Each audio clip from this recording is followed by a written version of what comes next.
coffee this morning. There is a good chance my cat's going to jump on my shoulder at some point. She's very much my cat and likes attention. So when she knows that I'm on a call, she'll jump up. No, no worries. You won't be judged.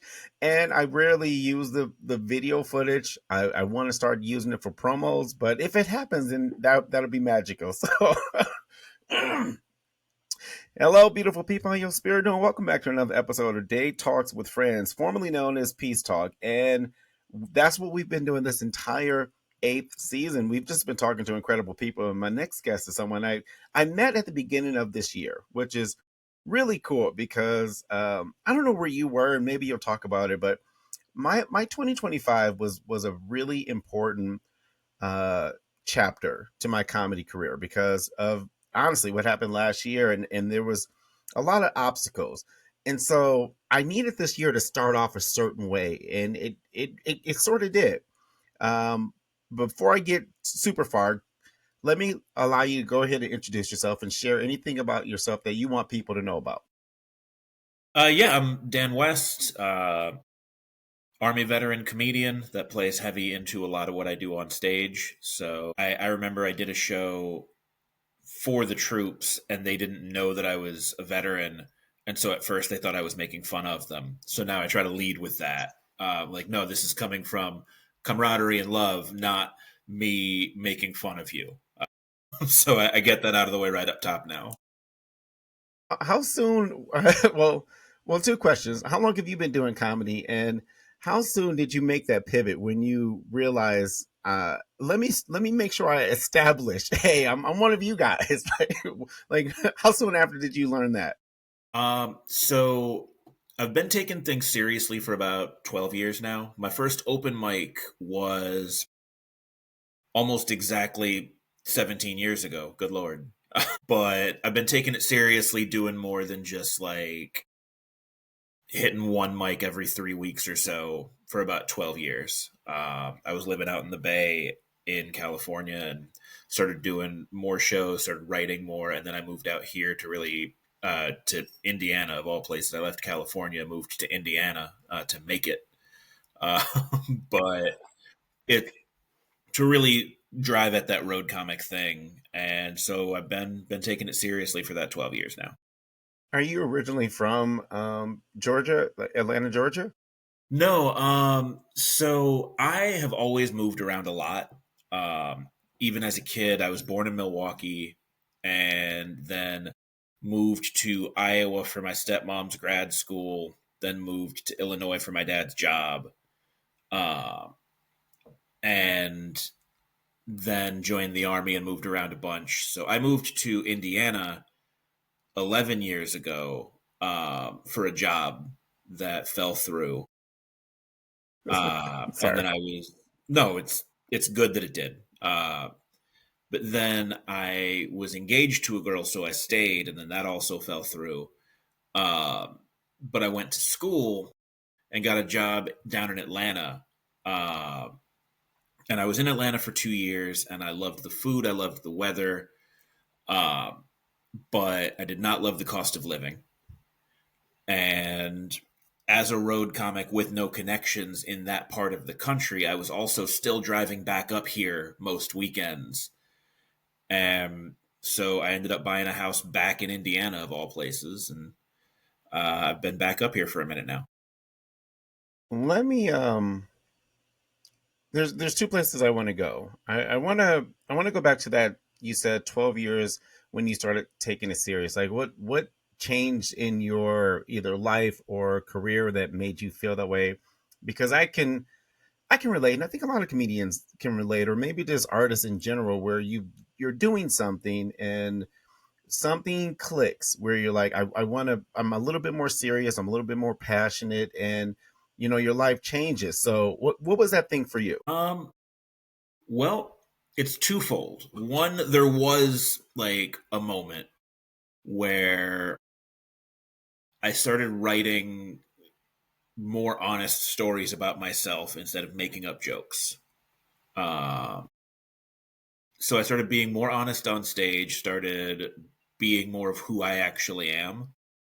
But I will also say part of it, saying that I started taking it seriously 12 years ago, is because I live in Kokomo, Indiana, and if people ask how long I've been doing comedy and I say 17 years, it feels like I should be further along.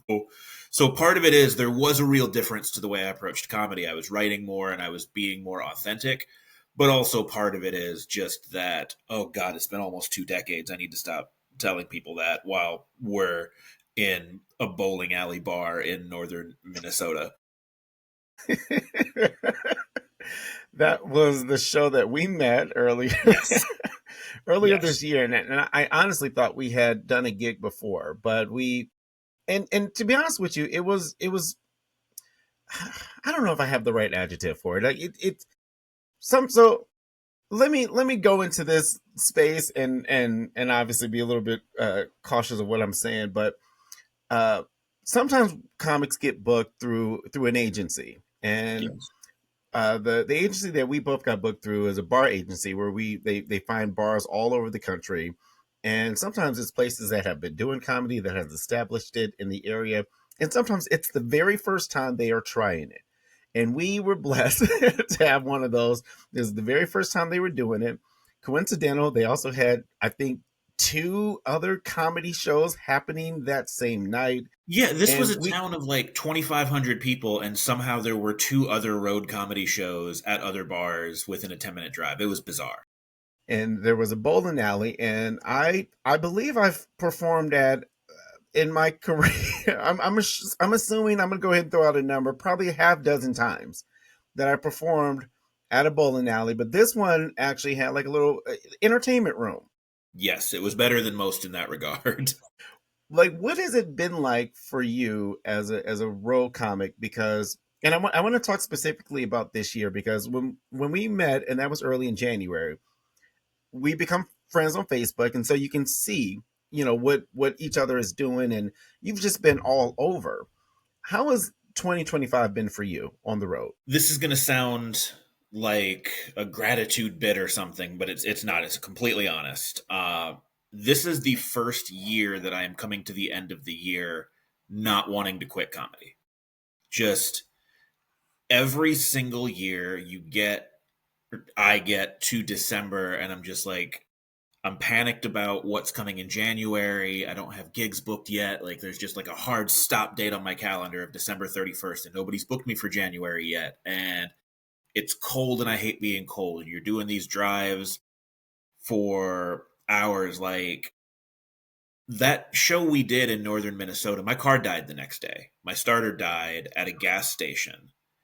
And so on a night where I got, with merch sales included, $300, I spent $600 to repair my car and stay in a hotel.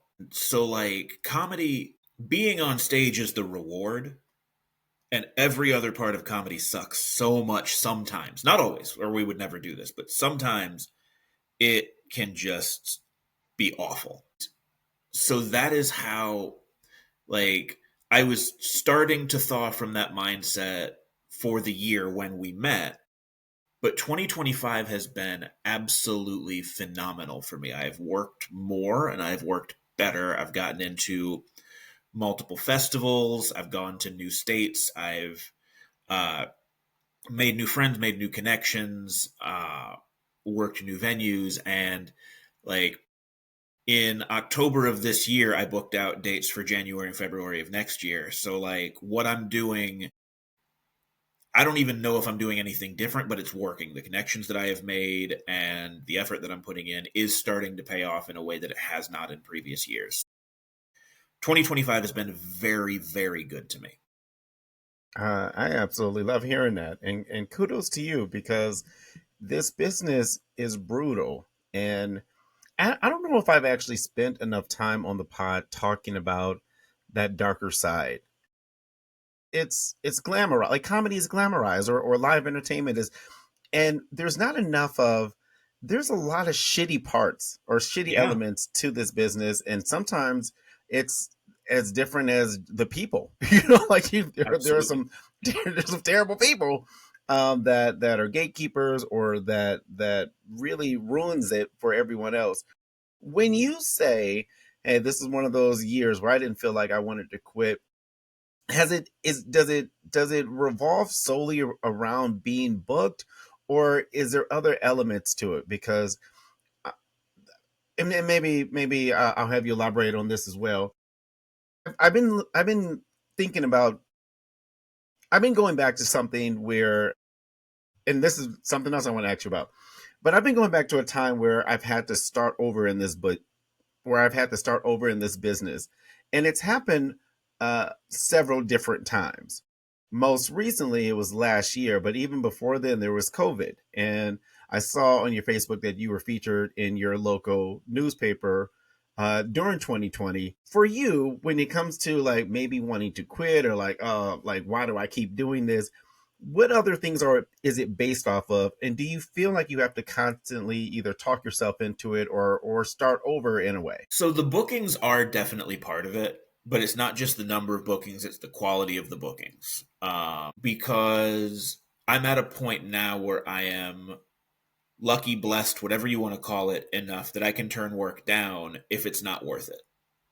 And uh, so in November of this year, I did the San Antonio Military City Comedy Festival. And I got some work just the week before it that made the drive down there easier. Uh, got to see Kirk McHenry, who he's a comic that I knew back in the Bay. Hysterically funny, wonderfully kind person. Haven't seen him since 2014. Uh, but so like the quality of the bookings also matters, because I had somebody reach out to me this time last year and offer me a spot to headline his house show, and he didn't have a huge budget, but he could give me $25 and I could crash on his couch so I wouldn't have to drive back that night. And like there's that moment of, oh, shit, I should be working, should I take this? And so it's the number of bookings, it's the quality of the bookings, it's the people that you meet.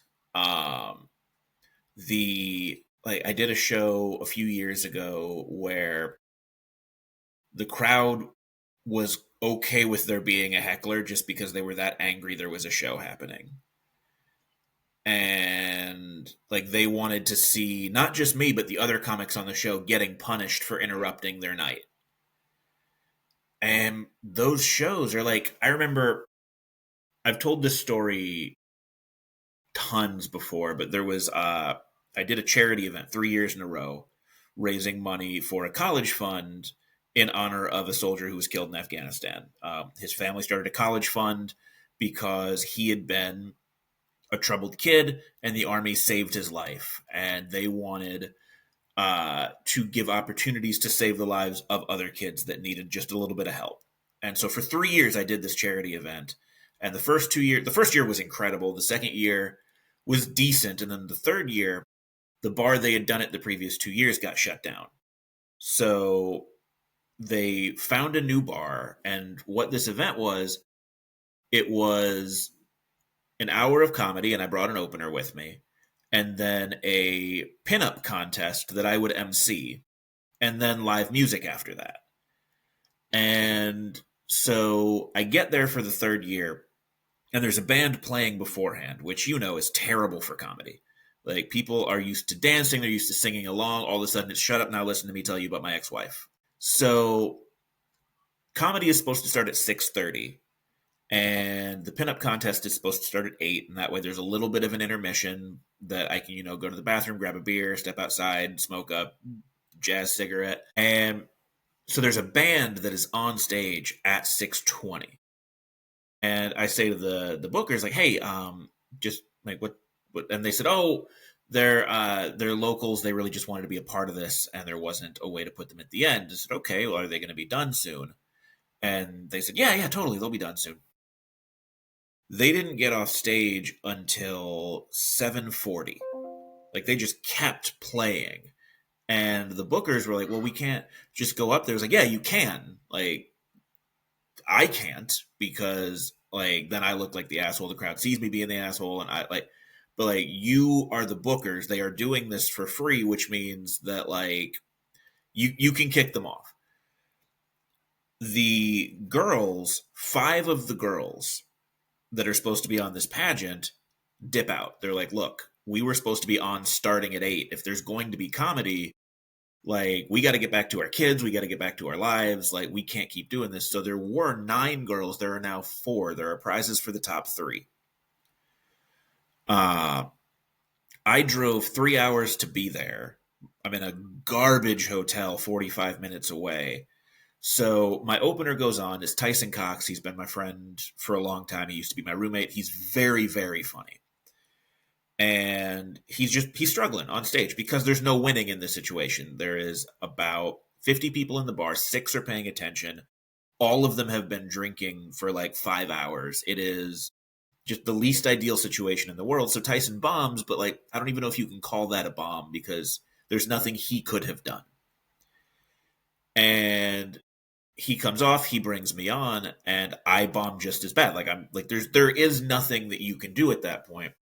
And I'm going into my closer, and I've got this closer. It's about a 9-minute story, like the way Jim Jeffries or Daniel Sloss will close out their set with that longer story.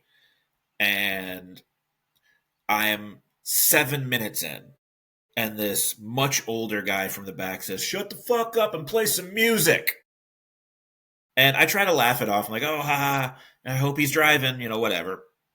And I go back into my bit. He yells the same thing the same way 30 seconds later. And to this day, I don't know if that's just the only way he can yell, or if he didn't realize he had yelled, so he yelled it the same way, whatever it is. And I lost my temper. And like, it's weird that he's talking when I could come down there and kick the shit out of him. And this man, he was like 70 years old, so I'm not being arrogant saying I could win the fight. Like, he was 70 years old.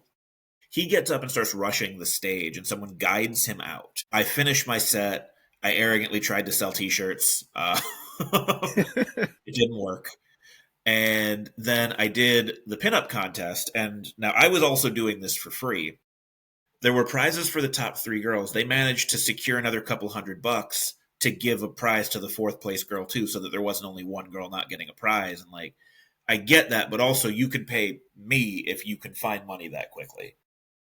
So contest wraps, I bring up the band that's supposed to be playing. I'm packing my stuff up, and this guy calls me over and says, ma'am, you didn't even make me laugh once.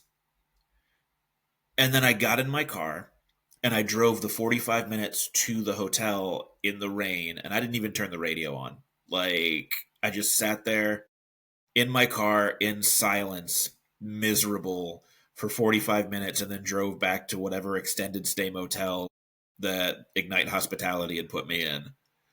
And like, gigs like that, you wonder why you're doing it. Because like the previous 2 years, I'd felt really good about being a part of it. And I haven't worked with them since. They haven't had an event like that since. And so like this year, first off, the money's been better, but also the shows have been more fun. Sometimes I'm headlining on the road, sometimes I'm opening, and when I'm selling merch, there's not a huge difference. Honestly, like, in most of these spots, if you're only doing one show, the difference between headliner and opener pay is like $100, and I can make that on merch easy.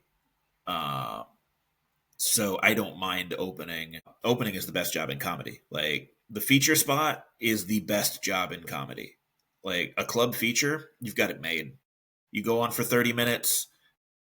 Nobody remembers if you do a bad job. They love you if you do a good job. If the headliner does a bad job, everybody remembers. You're still drinking for free. They're still, usually covering your lodging. And all you got to do is go up for 30 minutes, and then you still get to sell merch. Like, it's the feature spot is the best spot in comedy.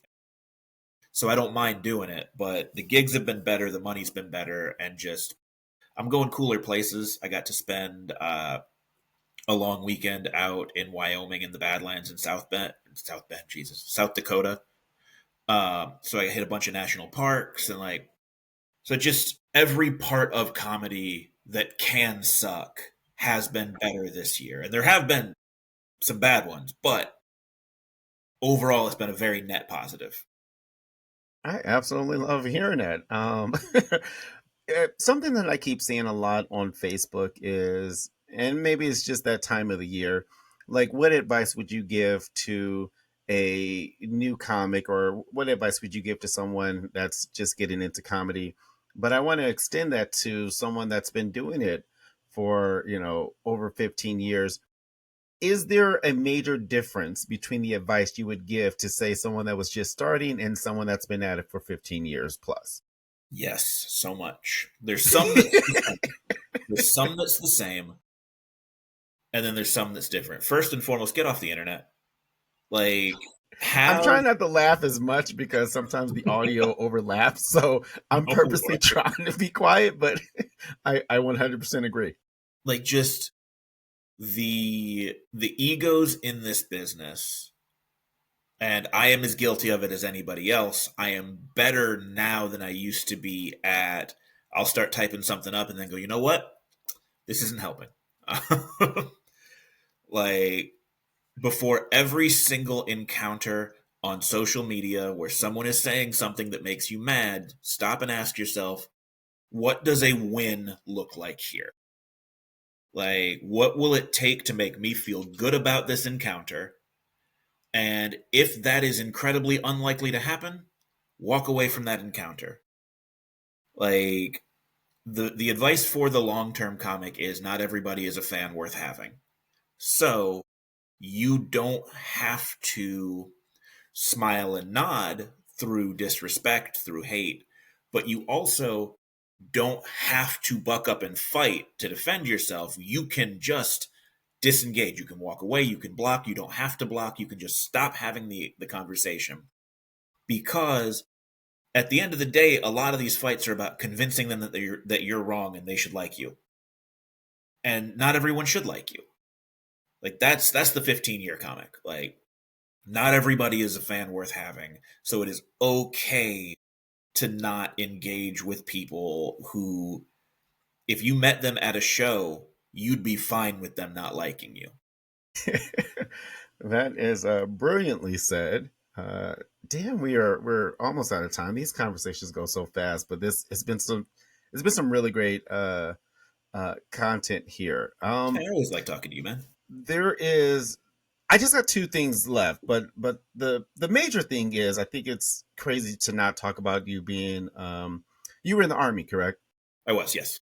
I think it's crazy to not talk about that experience and then how it sort of transitioned into you doing comedy. I know you talk a little bit about that on stage, so you don't have to like run any bits, but tell me about those two different Dan West and then how they really became one. So in the like, my first open mic was 3 weeks after I got out of the army.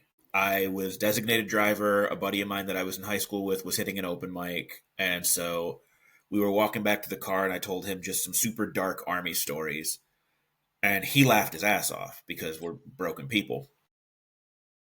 And he told me to get on at the mic the next week, and nobody laughed. My first joke ever was a story about somebody dying in front of me, and the punchline was, "Look, if that happens, God just wanted you dead." And the crowd was right to not laugh. Like, I have told that joke in the years since, and I tell it better in a way that will get the crowd to laugh. But I was not a good enough comic to do that joke, and for that to be the first thing I ever said on stage was wild. But like I kept at it because I did get one really big laugh that day, and sort of learning how to shape the energy that I had, the discipline that I had for the army, and aim that at something else has helped with comedy. The fact that, like, I'm solidly convinced that there is a triangle of why Dog books me. And one, I do well. Like, I'm decently funny. I do a good job at his shows. Two is that I bring the sound equipment. But the third is that I'm reliable. I show up to these gigs minimum 45 minutes before I have to be there, which is usually an hour before the show starts. So I'm showing up 2 hours early for every gig. And that is deeply ingrained in me from the army. And I was in intelligence when I was in the army, and I interacted with a lot of people. And so there was a lot of thinking on your feet. There was a lot of building rapport, and that translates directly into being on stage. Like, I'm not Jesselnick. I'm not Stanhope or Bill Burr, where I yell at the crowd until they like me. Or I'm just like Jesselnick perfects that I'm better than you persona in a way that even Tosh can't quite pull off. Like Tosh is also glorious, but like Jesselnick just has that I'm gonna say the worst thing in the world and you're gonna like it. And that's not who I am on stage. I build a relationship with the audience, and that skill set does come directly from the army. So like what I'm doing with this stuff is different, but the groundwork was laid there.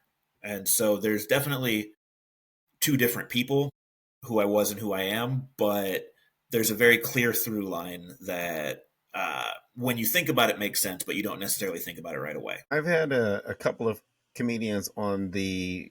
I've had a couple of comedians on this podcast, and one of my favorite questions to ask is the universal. Give me your Mount Rushmore of comedians, and I get a lot of different answers. And I think the question is however you want to take it. So whether it's the four that inspired you to do comedy, the four that makes you laugh the hardest, or right now compared to when you were younger, what is your Mount Rushmore of stand up comedian? I think that three of the best working comics right now are Sammy Obeid, Chad Daniels, and Rena Calm. Um, like Sammy, I knew Sammy back in the Bay. I would be seriously overstating it to call him a friend, but but we're buddies. Like if I send him a message, he's going to respond to the message. When he comes to town, we're going to grab some coffee or something. So like we're buddies, but friend would be overstating it. But this man did 1,001 nights in a row, never missing a night, and he was always very smart. That took him to the next level. Night 998, he was on Conan. Like this man was running around with a PA because sometimes you don't have a gig, and he would just stop into a bar and be like, look, I'm going for a world record here. I've got a documentary guy behind me. Can I please just post up in the corner of your bar and do like 15 minutes of stand up? And so he works so hard. He is fearless. He is Lebanese and Palestinian, and he has been very open about his family in Gaza. And that cost him a gig in Singapore, where they refused to approve his material. And like the thing he was most disappointed about was that his fans in Singapore couldn't see his set. He was mad, but like he was disappointed because he wanted to do the show. And like so he works so hard. And Chad Daniels, obviously, he's a comics comic. He's brilliant. He puts out incredibly relatable material, but he's not afraid to be kind of snippy. I talked for too long about Sammy, and I know we're running low on time, so I'm going to talk less about Chad and less about Rena. But Rena is such a hardcore road dog. Like she will go anywhere, and she's not afraid to do it, and she will make anyone laugh. Like if you interact with her online, if you see her persona, she is unapologetically herself. She is unapologetically feminist. She will not put up with bullshit. And so you put that into a lot of rooms and it could go really badly, and she will bring the house down every single time. Aisha Brown is the same way out of Indianapolis. Like Aisha Brown is a mid-40s black woman who I took to Windfall, Indiana. And it was a divey bar that still allowed smoking inside. The only diversity in there was the age diversity.